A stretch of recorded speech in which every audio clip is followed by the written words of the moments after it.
A paz do Senhor, seja bem-vindo a mais uma aula aqui do EBD em Foco. Eu me chamo Herberson e nesta aula eu vou ministrar a lição número 5, que tem como título O Casamento de Ruth e Boaz, a remissão da família. Nós estamos estudando a revista CPAD do terceiro trimestre do ano 2024 e agora, nesta lição, nós vamos finalizar o nosso estudo sobre o livro de Ruth, um livro maravilhoso. Só lembrando aí que na lição número 2 nós falamos sobre o livro como um todo, foi um panorama geral do livro. A lição número 3 nós falamos sobre Ruth e Noemi, então essa foi a ênfase na amizade entre essas duas mulheres, nora e sogra.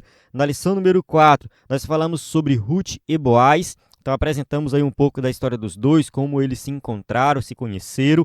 E agora, na lição número 5, a consumação do casamento, o nascimento do filho e a união da família como um todo, mostrando aí que Deus se preocupa com a família. E Deus tinha um plano muito grande para essa família, porque a partir dessa família veio o rei Davi, então o grande rei de Israel. Toda a linhagem dos reis de Israel que foram preservadas ali foi a linhagem do rei Davi que veio dessa família. E também, a partir daí, veio o Messias. Então, Deus estava executando o seu plano de salvação. Deus usa a família para os seus propósitos imutáveis, os seus propósitos eternos. Isso é muito importante, né? Principalmente nos dias de hoje, que muitas pessoas não valorizam mais a família. E aqui nesta lição, nós vamos explicar em detalhes essa história. Se você é professor ou aluno da EBD, tem a revista, já estudou, já sabe o que vai tratar, eu convido você a assistir essa aula até o final. Aqui nós vamos passar por cada tópico e subtópico, explicando em detalhes o conteúdo da lição. No tópico 1, a gente vai falar sobre o compromisso de Boaz com Ruth. A gente vai ver que Boaz ele era um homem sério e ele tinha sim um compromisso, ele queria se casar, ele respeitou todo o processo ali que era necessário para a questão da remissão. E ele deveria remir a terra, no caso, comprar de volta a terra. E se você tem alguma dúvida sobre essa questão da remissão da terra, aqui o escritor da revista colocou a remissão da família, porque ele colocou englobando tudo. Mas a questão de remir a terra eu tratei na aula anterior. Inclusive, eu vou fazer um corte da aula anterior sobre esse tema e vou publicar aqui no YouTube e enviar nos nossos grupos do WhatsApp. Se você não está no nosso grupo, na descrição do vídeo tem um link para entrar no grupo, para falar conosco via WhatsApp. E continuando aqui, nós vamos tratar também aqui no tópico 2 sobre o casamento entre Boaz e Ruth. Então a gente vai enfatizar aqui a questão do casamento. E por último, a remissão da linhagem de Davi através de Ruth e Boaz. Então a ideia aqui do tópico 3 é fazer um fechamento desse estudo do livro de Ruth, mostrando aqui que a partir de Ruth e Boaz veio aí o rei Davi e também Jesus Cristo. Então é isso, eu convido você a assistir essa aula até o final, eu tenho certeza que vai ser uma bênção. Eu vou usar aqui o slide em PowerPoint, que o nosso slide é 100% baseado na revista, com imagens de qualidade, vem pronto para ser usado. Então se você é professor da EBD, ministrar aula na sua igreja, tem como usar o slide, quer um slide de qualidade? O EBD em Foco tem esse slide, que é o que eu uso aqui, você pode usar na sua igreja também. Quem é assinante do EBD em Foco acessa os slides de adultos, de jovens, vários bônus como slide de escatologia, slide discipulado, sermões em PDF, curso básico de teologia e cursos de vários temas. Então acesse a nossa plataforma ebdemfoco.com ou envie uma mensagem no nosso WhatsApp que está aparecendo na tela. Se você olhar a descrição do vídeo, tem todas as informações que você precisa para acessar o site e falar conosco via WhatsApp. Vamos para o textuário que diz assim: Agora, pois, minha filha, não temas. Tudo quanto disseste, te farei, pois toda a cidade do meu povo sabe que és mulher virtuosa. Ruth, capítulo 3, versículo 11. Observe aqui que Ruth é chamada de mulher virtuosa, isso muito antes do livro de Provérbios ser escrito. Verdade prática, uma mulher virtuosa tem um valor incalculável por seu caráter e sua disposição de servir a Deus e à família. Então observe que Ruth, ela foi chamada de mulher virtuosa justamente porque ela era uma mulher valorosa, ela tinha valor e ela se doou para a família. Ela ficou ao lado de Noemi no momento mais difícil, ela foi para Belém, saiu da sua terra, trabalhou. Então, assim, a gente vê que realmente ela foi uma mulher virtuosa, ela fez tudo de acordo com a vontade de Deus. A leitura bíblica em classe se encontra em Ruth, capítulo 3, do versículo 8 ao 10, e depois 4, versículo 11. Eu recomendo você ler todo o capítulo 3 e todo o capítulo 4. É uma leitura rápida e você vai entender muito melhor o contexto. Vou avançar aqui para ganhar tempo no vídeo. Durante a aula a gente volta nesses versículos. Introdução. O livro de Ruth começa com fome e mortes, mas termina com duas grandes celebrações: o casamento de Boaz e Ruth e o nascimento de Obed, o avô de Davi. Então a gente observa que é um livro que começa com momentos trágicos, realmente apresenta ali logo no início fome, apresenta ali a morte de Elimeleque, dos seus filhos, mas o final do livro é algo extraordinário. Então, assim, o escritor do livro de Ruth, ele é uma pessoa assim que tem uma sabedoria muito grande. A gente não sabe quem escreveu, já foi debatido sobre isso, né? Algumas pessoas pensam que foi Samuel, mas assim, Deus deu uma sabedoria muito grande, porque a história vai sendo construída aos poucos e ela encerra no clímax, ali no final mesmo, assim, é o ápice da história, a história encerra. Então, é algo muito bonito, muito belo. Gosto muito da maneira que esse livro é estruturado. Nosso Deus é poderoso para reverter tragédias em bênçãos. Além de um redentor humano, a história nos apresenta parte da genealogia de Jesus Cristo, nosso redentor divino humano. Também a gente observa que o livro de Ruth é um livro de redenção. Ele apresenta a redenção em todos os seus aspectos. Tem a redenção dada pelo próprio Deus, no sentido de que Deus está controlando todo o processo. Então, tudo que acontece de ruim no começo ali, isso no final se volta para eles com muitas bênçãos. Tem o redentor humano, que é Boaz, que age ali como redentor de comprar de volta as terras, casar-se com Ruth, e também, a partir dessa família, vem aí a linhagem do Messias, que é o nosso Redentor divino humano, no sentido de que Jesus, ele se fez homem, é o nosso Redentor, o nosso Salvador. Tópico 1. O compromisso de Boaz com Ruth. 1.1. No lugar da bênção. A colheita da cevada e do trigo havia terminado, e Ruth permanecia servindo a Noemi e lhe obedecendo em tudo. Ruth, capítulo 2, versículo 23. Assim, ajuntou-se com as moças de Boaz para colher, até que a cega da cevada e dos trigos se acabou, e ficou com a sua sogra. Então, tinha um período ali que tinha a colheita, ela participou de tudo isso, fez a colheita, trabalhou bastante, e depois ela ficou com sua sogra, ela continuou cuidando de sua sogra. Seu lema era: tudo quanto me disseres farei. Ruth teve oportunidade fora de casa, mas não se aventurou por parte alguma como se fosse autônoma e independente. Então observe que Ruth era obediente. Ela foi obediente a Noemi, ela foi obediente a Boaz também, porque ela estava trabalhando no campo de Boaz e ali ela também falou: olha, Boaz, eu vou seguir tudo que você me disser, eu vou seguir o seu conselho. E Boaz elogia ela. Ruth, capítulo 3, versículo 10, é uma fala de Boaz. Ele diz assim, ó: e disse ele: bendita seja tu do Senhor, minha filha, melhor fizeste esta tua última beneficência do que a primeira, pois após nenhum jovens foste, quer pobres, quer ricos. Então aqui foi um elogio de Boaz, no sentido de que ela poderia chegar ali em Belém e ficar preocupada com um casamento, né? Preocupada com um homem, preocupada em encontrar algum jovem, preocupada em encontrar alguém que é pobre, que é rico, para se casar com ela. Porque, assim, isso era algo que as mulheres faziam na época. As mulheres viúvas queriam se casar logo, até mesmo por questão da idade, né? Se passasse muito tempo, ela não ia encontrar ninguém para se casar. Mas, assim, essa não foi a preocupação de Ruth. Ela se preocupou em cuidar de Noemi. Ela se preocupou em trabalhar. E ela recebeu esse elogio de Boaz. Ela não buscou falsas liberdades como as que são pregadas hoje pela ideologia feminista. Porque assim, a gente sabe que o movimento feminista é bem amplo, tem vários aspectos, mas dentro desse movimento tem mulheres que querem ser livres, mas de uma liberdade que fere outras pessoas, uma liberdade criminosa, como a gente vê a questão do aborto, né? A questão do aborto que é reivindicada pelas mulheres, né? Elas querem ter essa liberdade, eu posso abortar a hora que eu quiser, meu corpo, minhas regras, eu posso fazer o que eu quiser.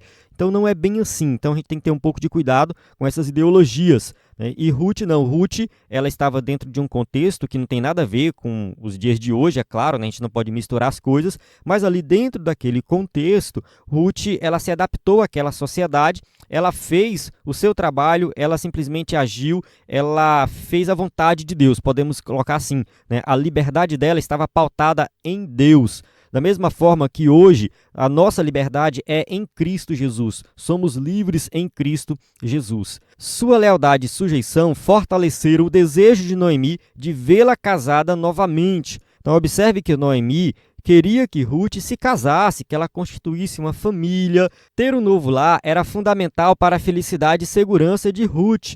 Noemi poderia ser egoísta e querer Ruth só para ela. Não, Ruth vai cuidar de mim, ela está trabalhando, ela está fazendo serviço, então vai ficar nós duas aqui, está tudo bem. Mas Noemi não pensava dessa maneira. Ela queria que Ruth se casasse, ela queria que Ruth constituísse uma família.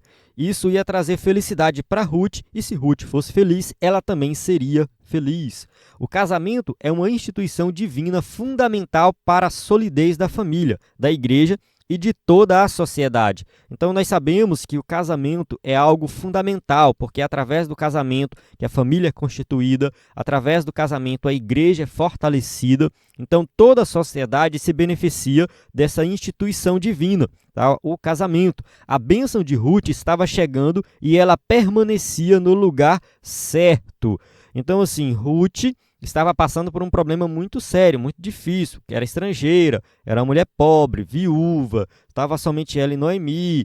Então, assim, estava sofrendo muito, estava trabalhando, se esforçando, e foi isso que ela fez. Ela simplesmente permaneceu no lugar certo, ela permaneceu agindo da maneira correta, ela esperou em Deus, ela fez aquilo que era certo, e Deus abençoou.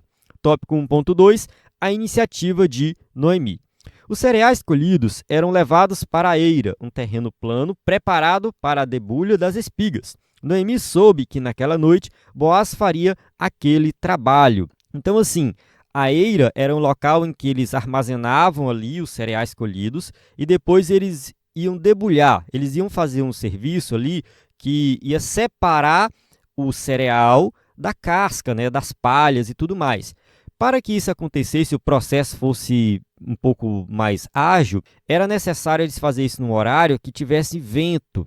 Então, eles jogavam ali para cima, né, com a pá, e o vento batia, levava a palha e o grão, que era mais pesado, caía.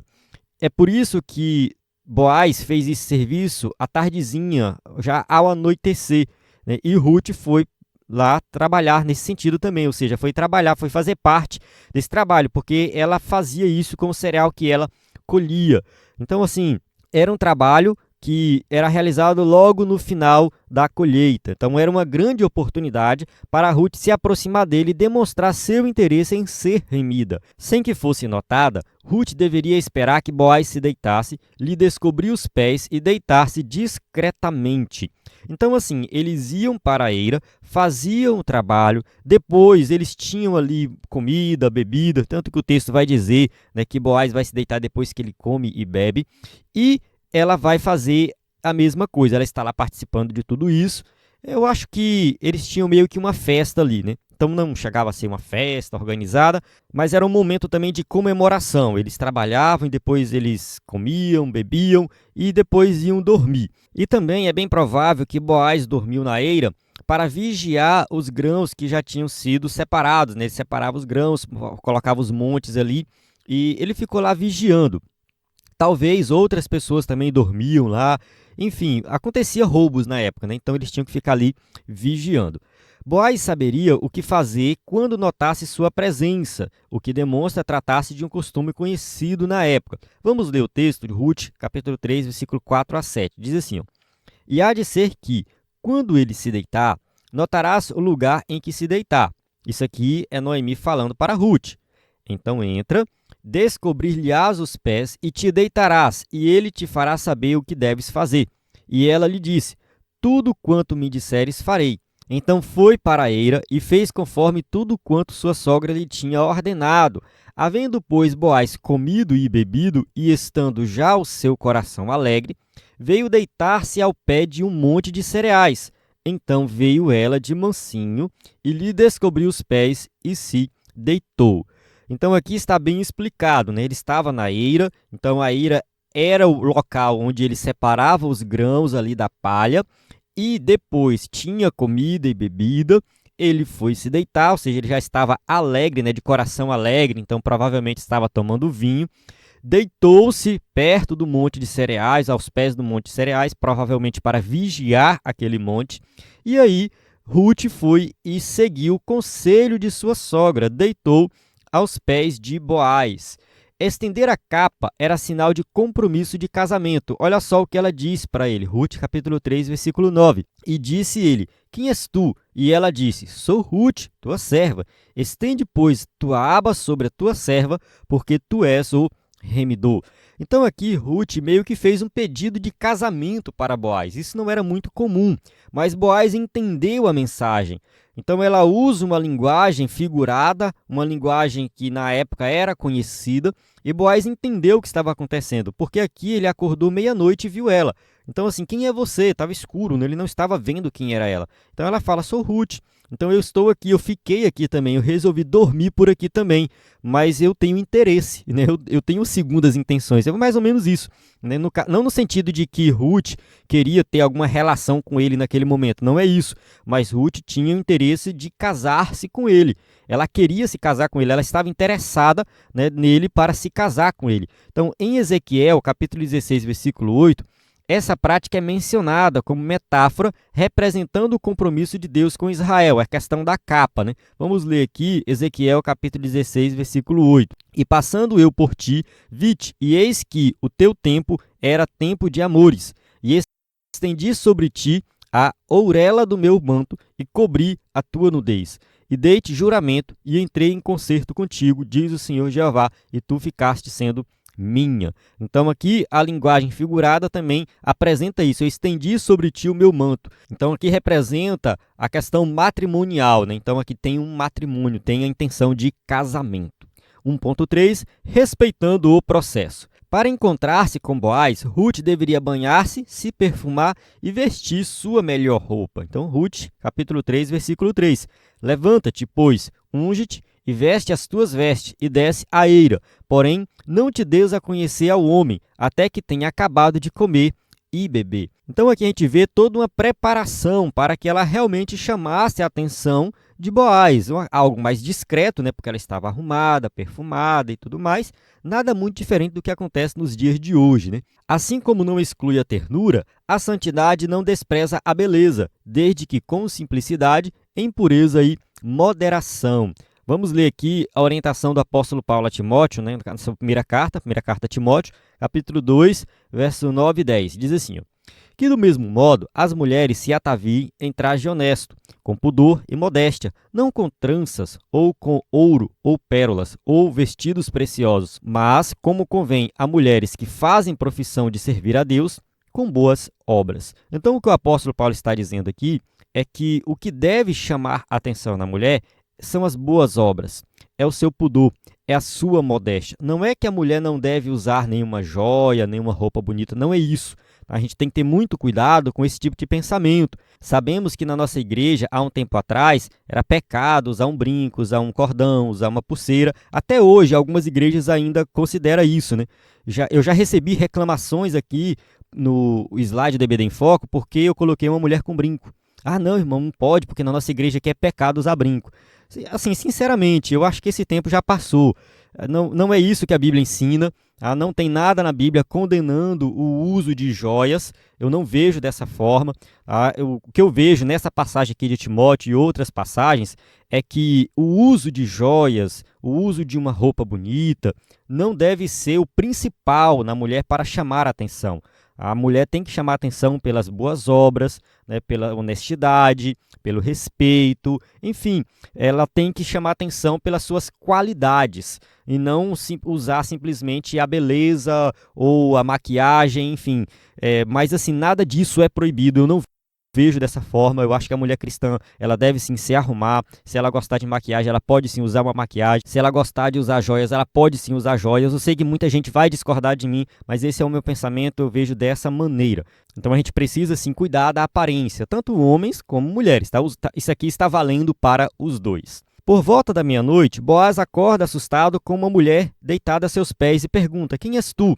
Orientada por Noemi, Ruth se identifica, lembra-lhe a condição de remidor e pede que estenda sobre ele a sua capa. Então aqui eu achei meio redundante, porque o escritor da revista já tinha falado anteriormente, a gente leu a passagem, né? Então, assim, é a mesma coisa que eu já expliquei, né? Aconteceu aqui a história. Então, assim, como Noemi dissera, Boaz realmente entendeu. Ele era, de fato, um parente remidor, mas havia outro mais chegado que tinha prioridade na remissão. Então, Boaz ficou interessado. Ele gostava de Ruth. Ele já tinha demonstrado isso anteriormente e ele tinha interesse em casar-se com Ruth. É bem provável que Boaz era um solteirão. Não sabemos a idade dele, mas assim, em Israel muitas vezes os homens se casavam com 30 anos, às vezes até 40 anos. Era comum isso, tá? Às vezes o homem demorava um pouco para sair da casa dos pais, no sentido de ter uma independência, até mesmo por questões financeiras, né? Era muito difícil construir um negócio, ter algo separado. Então nós não sabemos exatamente como que era a vida de Boaz, se ele já tinha sido casado, se ele já tinha filhos ou não, a gente não vê isso, então a gente não tem essa informação. De fato, essa informação ela não tem, né? Pode ser que ele era um viúvo também, não sabemos. Enfim, ele poderia ter sido casado no passado, a mulher morreu, ficou sem filhos ou tinha filhos, a gente não sabe. No entanto, assim, diante da situação, a gente observa que ele tinha interesse em Ruth, ele queria se casar-se com Ruth, e Ruth demonstrou interesse em casar-se com ele, só que aí chegou num problema. Ele falou, olha, tem um remidor mais próximo do que eu, ou seja, tem um parente mais próximo que ele tem prioridade na compra das terras, para remir as terras.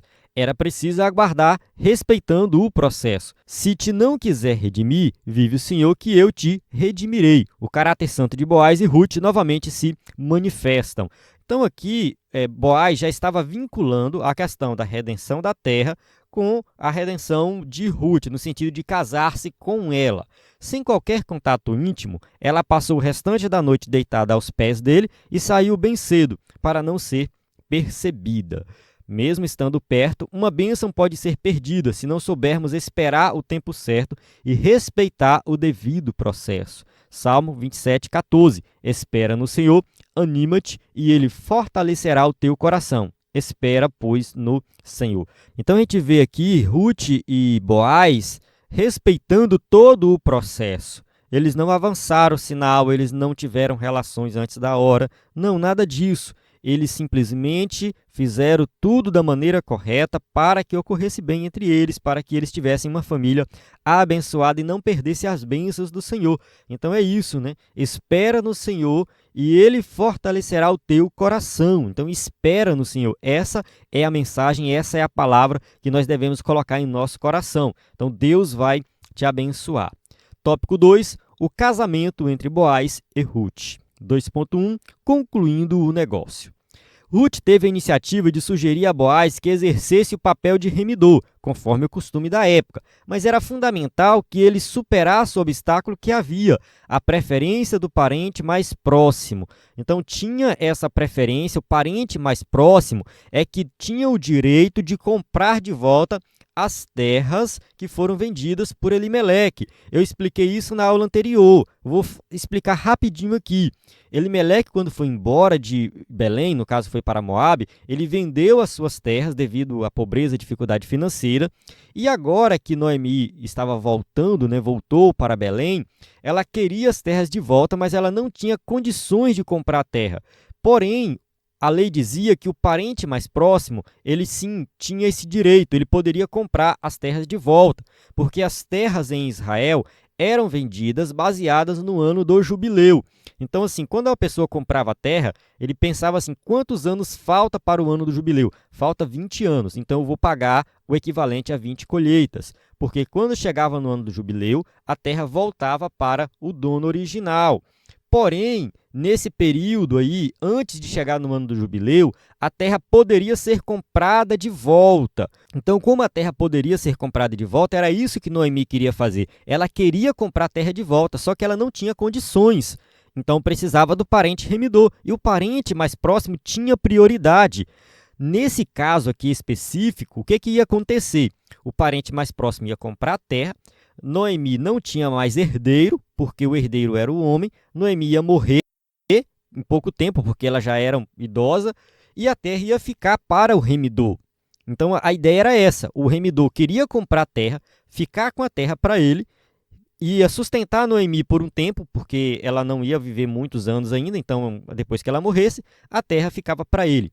Porém, Boaz estava pensando diferente. O pensamento de Boaz era comprar terra, casar-se com Ruth para que Ruth tivesse um filho e a terra permanecesse ali na família, considerando que Ruth já estava incluída na família de Noemi. Então aqui a consideração é essa, né, que Ruth e Noemi estão juntas, a gente compra a terra de volta e o herdeiro da terra vai ser o filho de Ruth. Então era isso que Boaz tinha em mente. Então Boaz agiu rapidamente como Noemi havia dito: sossegue minha filha.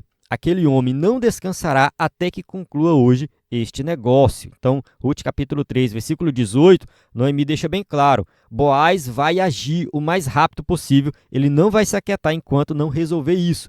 Então, todo homem deve ser preparado para tomar iniciativas na vida, principalmente quando o assunto for casamento e vida conjugal. Então, quando se trata desse assunto, o homem tem que tomar iniciativa, ele tem que fazer alguma coisa. Eu vejo muitos homens aí que querem se casar, né? Jovens da igreja, quero casar. Mas o cara não trabalha, o cara não estuda, não faz nada, não tem iniciativa, nunca pensou em construir uma casa, nunca pensou em construir nada. Então, assim, como que você quer se casar se você não age, se você não faz? Não faz sentido isso. Então o homem tem que tomar iniciativa. Foi isso que Boaz fez, ele tomou iniciativa. Então a liderança masculina pressupõe atitude, amor responsável e honra à mulher como vaso mais fraco. Vamos ler o trecho aqui de Efésios, capítulo 5, versículo 25 ao 28. Diz assim, ó: Vós maridos, amai vossa mulher, como também Cristo amou a igreja e a si mesmo se entregou por ela, para santificar, purificando-a com a lavagem da água pela palavra, para apresentar a si mesmo igreja gloriosa, sem mácula nem ruga, nem coisa semelhante, mas santa e irrepreensível. Assim devem os maridos amar a sua própria mulher como a seu próprio corpo. Quem ama a sua mulher, ama-se a si mesmo. Então aqui a gente observa que o amor do marido para com a mulher deve ser um amor incondicional, a ponto de dar a própria vida. O marido deve amar a esposa como Cristo amou a igreja. Então isso aqui é um amor extraordinário, é uma entrega muito grande, uma entrega completa.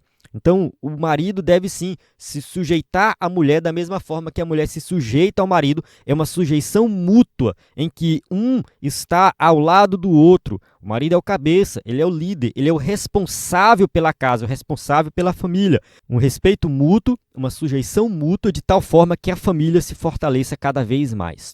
Tópico 2.2, resgate e lei do levirato. Vamos continuar o assunto que eu comecei a falar agora há pouco, que é a questão da remissão da terra. Agora a gente vai falar desses dois temas, né, que é a questão do resgate e do levirato. Boaz foi para a porta da cidade e logo viu o remidor, que ia passando. Não seria este mais um ato da providência divina? Boaz o convidou para tratar do assunto que lhe inquietava e chamou 10 homens importantes da cidade para testemunharem o ato. Então, assim, as cidades na época eram cercadas, geralmente tinha um muro, tinha uma porta de entrada, e nessa porta geralmente ficava ali os anciãos, os homens responsáveis para tomar algumas decisões na cidade, o que eles chamavam de juízes, muitas vezes, né, que julgavam as causas do povo. Então, sempre tinha ali na porta da cidade, né, pessoas responsáveis para ajudar a tomar essas decisões, fechar contratos. Isso é muito comum, a gente vê isso aqui acontecendo em algumas histórias bíblicas. Vamos lá. Em princípio, o remidor aceitou adquirir as terras que haviam sido de Elimeleque, mas desistiu quando Boaz informou que o resgate incluía o dever de se casar com Ruth, a moabita, para suscitar o nome do falecido sobre a sua herdade. Então aconteceu assim, Boaz chamou o remidor, ele ia passando, chamou ele, era um parente dele, não sabemos o grau de parentesco exato, mas era um parente mais próximo de Elimeleque do que o próprio Boaz. E aí ele apresentou a proposta. Você tem interesse em remir as terras de Elimeleque? Ele falou, tenho. Porque ele pensou de um ponto de vista que seria lucrativo para ele. Ele ia comprar as terras de Elimeleque, baseado ali no ano do jubileu. No caso, ele pegaria essas terras de volta a um preço muito mais acessível. Ele ia ficar com as terras para ele, porque Noemi não ia poder ficar com as terras, porque ela não tinha mais nenhum herdeiro. Então, quando ela morresse, a terra seria do remidor. Então, ele tinha interesse porque era algo lucrativo para ele. No entanto, Boaz falou assim, olha, você tem que se casar com Ruth, porque você tem que suscitar o nome do falecido sobre a sua herdade. Ou seja, você tem que casar-se com ela para ter um filho com ela, porque esse filho vai ser como se fosse o filho do marido dela que morreu. E ele vai herdar essa terra. Aí o remidor pulou fora, falou, não, Aí para mim não vale a pena. Eu vou levar prejuízo, porque eu vou gastar dinheiro com a compra da terra, vou sustentar a Ruth, sustentar a Noemi, e depois vou ter um filho com Ruth, e a terra fica para o filho de Ruth. Então, assim, para mim não é vantajoso. E é bem provável que ele já era casado e tinha filhos. Tudo indica isso. No caso, se ele casasse com Ruth, Ruth seria uma outra esposa dele. E aí, era bem provável também que os filhos de Ruth tivessem direito na herança das coisas que ele já tinha. Então, assim, a gente não tem informações precisas, né, sobre como que era esse homem, se ele tinha ou não família e tudo mais, mas tudo indica nesse sentido, que para ele não seria vantajoso casar-se com Ruth, né? Além de ter todo um gasto para sustentar Ruth e Noemi e o seu filho, o filho de Ruth ainda teria direito na herança das coisas que ele já tinha. Então, ele não quis, ele deixou bem claro que não seria vantajoso para ele do ponto de vista financeiro. Então, a aplicação das duas leis nesse caso, a do resgatador e a do casamento por levirato, certamente se deu porque apenas a aquisição das terras não faria que ficassem na família de Elimeleque. Então, simplesmente comprar a terra não fica na família de Elimeleque, como eu já expliquei anteriormente, né? Não fazia muito sentido, porque se ele comprasse a terra, em pouco tempo a terra ia ficar somente para ele, porque Noemi não ia ter nenhum herdeiro para herdar a terra. Assim, o resgate deveria ser acompanhado do casamento sob a lei do levirato, ou seja, você compra a terra e casa-se com Ruth. O remedor alegou motivos econômicos para a sua desistência. Ele não aplicaria recursos em terras que não seriam de sua própria família, e sim dos sucessores de Elimeleque. Então, Ruth, capítulo 4, versículo 6. Então disse o remedor: para mim não poderei redimir, para que não cause dano à minha herdade. Redime tu a minha remissão para ti, porque eu não a poderei redimir. Assim, lendo o texto, né, parece assim, algo meio complexo e tal, mas como eu já expliquei, é isso, é basicamente isso. Ele realmente não aceitou o negócio, porque para ele não seria vantajoso financeiramente. Ele fala, não cause dano à minha herdade. Então, isso aqui a gente deduz que ele já tinha filho, já tinha herdeiro. Então, isso seria prejuízo para ele, num ponto de vista, né, de dar herança para os seus filhos. Tópico 2.3, o registro público. Seguindo mais um dos costumes da época, a transferência do direito de resgate foi selada com o remidor descalçando o sapato e entregando-o a Boaz. Então, isso aqui era algo comum daquela época, era um costume. Como ele recusou-se redimir a terra e ele também entregou esse direito a Boaz, ele tira os seus sapatos e entrega a Boaz como um sinal de que realmente ele abriu mão do direito de redenção. O testemunho público para a remissão e o casamento com Ruth foi invocado por Boaz e recebeu uma confirmação uníssona. Olha só, Ruth, capítulo 4, versículo 9 ao 11. E todo o povo que estava na porta e os anciãos disseram: somos testemunhas. O Senhor faça a esta mulher que entra na tua casa, como a Raquel e como a Leia, que ambas edificaram a casa de Israel. Observe que o pessoal desejou tantas bênçãos para Ruth, que chegou a falar que ela deveria ser abençoada da mesma forma que Raquel e Leia, porque essas duas mulheres elas foram muito importantes, porque a partir delas veio toda a nação de Israel. Foi a partir de Raquel e Leia que vieram ali os 12 filhos de Jacó, que formou depois as 12 tribos de Israel. Olha só a moral que tinha Ruth. Então, Ruth foi acolhida na comunidade de Israel com as mais elevadas honras. Isso aqui é muito importante destacar, uma mulher estrangeira, viúva, pobre, de repente ela foi recebida na comunidade de Israel, e ela foi exaltada, com elevadas honras. Tópico 3, a remissão da linhagem de Davi através de Ruth e Boaz. 3.1, o nascimento de Obed. Consumado o casamento, Boaz podia tomar a Ruth por mulher, e o Senhor lhe deu conceição e ela teve um filho.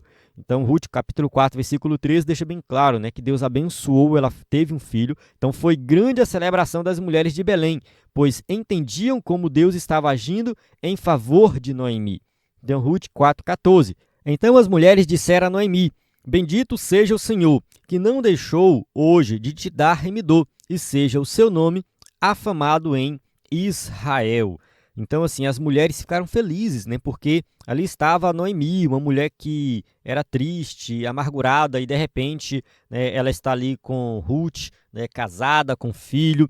Então elas viram que Deus abençoou a vida de Noemi. Então elas colocaram, né, bendito seja o Senhor. Então observe que todas as vezes que alguém era abençoado no Antigo Testamento, a exaltação, a glória era para Deus. Então eles começavam com isso, né, bendito seja o Senhor. Então antes amargurada e acreditando estar sob castigo divino, a viúva de Elimeleque recebeu uma renovação da vida e teria agora alguém que cuidaria dela em sua velhice. Então estava ali Ruth, né, juntamente com Boaz, cuidando de Noemi. Isso foi algo extraordinário. Então foi uma bênção de Deus para a vida dela. Era mesmo o começo de uma nova fase na vida de Noemi. Os netos enchem os avós de orgulho e alegria. Provérbios capítulo 17, verso 6. Coroa dos velhos são os filhos dos filhos, e a glória dos filhos são seus pais. Então observe que os netos são a coroa dos velhos, dos mais idosos. Então isso aqui é algo extraordinário, né? E só quem é avô consegue ter esse sentimento, né? Quem está me assistindo aí e é avô, é avó, né? Quiser até deixar nos comentários, fique à vontade, né? A alegria que é ter um neto, né? Eu tiro aqui por casa também, né? O meu filho completou um ano recentemente, e meu pai, minha mãe, enfim, então a alegria só. Né, o primeiro neto deles. Então é isso, né? Então, assim, os netos realmente fazem toda a diferença na vida dos avós. Neles, os idosos projetam o prolongamento da vida, recebem novo ânimo e encorajamento. É uma recompensa por terem tido filhos e se dedicado a eles. Então, assim, muitas vezes as pessoas chegam a certa idade que fica meio desanimado e tal, não tem mais nada para fazer, não estou trabalhando, estou doente, não faz mais sentido viver. Muitos idosos pensam assim, infelizmente, né? No entanto, quando tem um neto, pensa diferente. Nossa, eu tenho um neto, então eu quero viver mais, eu quero ver o meu neto crescer, eu quero, enfim, desfrutar de mais momentos com ele. Então isso traz um certo prolongamento de vida. Eles projetam um pouco mais, né, a sua vida, porque faz sentido viver agora. Eu cuidei dos meus filhos, e agora meus filhos têm filhos, e aí eu quero estar próximo deles. Tópico 3.2, Boaz, um tipo de Cristo. Se Noemi, Ruth ou Orfa não se casassem com alguém da família de Elimeleque, a linhagem ancestral de Davi teria sido profundamente alterada. Noemi já não tinha idade para gerar filhos. Orfa voltou para os Moabitas. Aqui o escritor vai fazer uma conjectura, né? Vai conjecturar assim, se não tivesse esse casamento, no caso, né? Se Ruth não tivesse casado, e aí como que seria? Não dá para saber, né? Não dá para saber. A única coisa que eu posso dizer é que Deus sempre vai executar os seus planos. Ponto. Não depende da gente, depende dele, ele sempre vai fazer. Então, Deus de Israel encontrou Ruth, cuja vida foi guiada por um caminho de renúncia, amor, pureza e muita submissão. Então, assim, Deus encontrou Ruth, usou Ruth e Ruth foi abençoada. E não existe a possibilidade de conjecturar qualquer outra coisa se, enfim, Ruth não tivesse casado com Boaz, não dá para conjecturar. Sabemos simplesmente que Deus agiu em prol da vida de Ruth e a partir dela veio o rei Davi e o nosso Redentor. Então, ela, como um tipo da igreja, encontrou-se com Boaz, um tipo de Cristo, nosso Redentor eterno. Então, tipo no sentido de que aponta, uma figura do Antigo Testamento que aponta para algo maior no Novo Testamento. 1 Pedro, capítulo 1, verso 18 e 19. Sabendo que não foi com coisas corruptíveis, como prata ou ouro, que fostes resgatados da vossa vã maneira de viver, que por tradição recebestes dos vossos pais, mas com o precioso sangue de Cristo, como de um cordeiro imaculado e incontaminado. Então, assim, nós fomos comprados por um preço muito alto. Quando a gente diz que Boaz é um tipo de Cristo, é justamente nesse sentido. Assim como Boaz, ele pagou um preço para resgatar a terra, resgatar Ruth, casou-se com Ruth. Então, a gente vê ali em Boaz a figura de um redentor. Da mesma forma, Cristo pagou um preço para nos resgatar. Então, assim, Ruth aponta para a igreja, Boaz aponta para Cristo. Então, é algo muito maior, muito mais extraordinário. Cristo pagou um preço muito alto pela igreja. Nós fomos comprados por um preço muito alto. E nós fomos resgatados da nossa vã maneira de viver. Então, isso é algo muito importante. Nós temos que valorizar a salvação que recebemos, porque foi algo extraordinário. Nós fomos resgatados e agora vivemos uma vida totalmente diferenciada, uma vida nova. Assim como Ruth viveu uma vida diferenciada, nós como igreja de Cristo hoje também devemos viver uma vida diferenciada por causa do resgate de Cristo Jesus. Amém? Chegamos na conclusão da nossa aula que diz assim: a história de Ruth é uma história de redenção. Uma moabita foi não somente remida, mas entrou para a genealogia do Redentor da humanidade, Jesus, o filho de Davi. Ao lado de Tamar e Raabe, Ruth proclama a graça de Deus que se manifesta a todos, judeus e gentios. Que proclamemos com poder a vida e a obra de nosso Redentor divino humano, Jesus Cristo, o Salvador dos homens. Então a gente tem aqui a conclusão, né, que realmente resume tudo aquilo que nós estudamos nessa lição, apresentando aqui a história de redenção presente no livro de Ruth. A vida dela é uma história de redenção, né? Ela foi remida, ela entrou na genealogia do Redentor. E o escritor aqui cita também Tamar e Raabe, né, que também entraram na genealogia, mesmo sendo algo improvável, mas elas participaram também, entraram na genealogia de Jesus, mostrando que a salvação não foi somente para os judeus, a salvação engloba todos os povos. Essas mulheres fazendo parte da genealogia de Jesus, mostra que Jesus, né, veio de um povo muitas vezes estranho à comunidade de Israel, veio de Ruth também. Veio de Raabe também, que não era de Israel. Veio de Tamar, né, que também foi mais um caso complicado ali, né? Judá com Tamar, enfim, é uma outra história complexa ali. Enfim, então assim, a gente vê que Deus ele está agindo na história de tal forma que ele quer alcançar todos os povos. É isso. Tá? A salvação é para todos e nós temos que proclamar essa salvação. Amém? Chego aqui no final da aula, a gente tem as perguntas para quem vai usar o slide na igreja. E mais uma vez, reforçando o nosso site, ebdenfoco.com, você pode enviar uma mensagem no WhatsApp para falar conosco, né? Use o nosso slide, baixe o nosso slide, o nosso conteúdo é de qualidade. Na plataforma EBD em Foco, você tem tudo o que precisa para ministrar uma aula de excelência na EBD. A paz do Senhor, até a próxima aula.